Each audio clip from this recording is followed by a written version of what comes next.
लड़की घबराई और घबराई से पड़ गई। वह विश्वास नहीं कर सकती थी कि उसने वास्तव में समय से गुजर लिया है। अचानक उसे याद आया कि उसने अभी बैज को छू लिया था। अपने अनुमान की पुष्टि करने के लिए लड़की फिर से जमीन पर गिरे बैज तक पहुंची। एक पल में वह गेहूं के खेत में पहुंची। जैसे ही वह छोड़ देती है, वह वास्तविकता में लौट आएगी। लिसा ने तुरंत महसूस किया कि यह एक भ्रम नहीं था। जिज्ञासा ने उसे फिर से कोशिश करने के लिए प्रेरित किया। इस बार उसने सीधे बैज उठाया। उसने पाया कि यह एक नई दुनिया है। गेहूं के खेत के अंत में भविष्य की भावना से भरी एक ऊंची इमारत थी।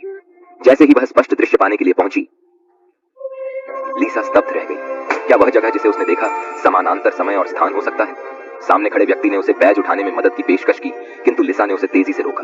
दूसरों को इस रहस्य के बारे में जानने से रोकने हेतु उसने च्यूइंग गम रैपर में बैज लपेटा।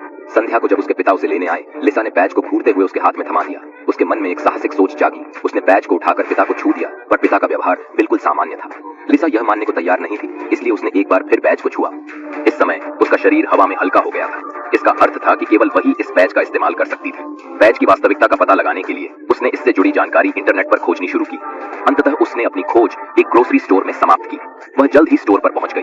वस्तुतः लिसा बैज से संबंधित सूचना जानना चाहती थी, किंतु दुकान के मालिक ने सीधा लिसा से पूछा कि बैज उसे किसने दिया था।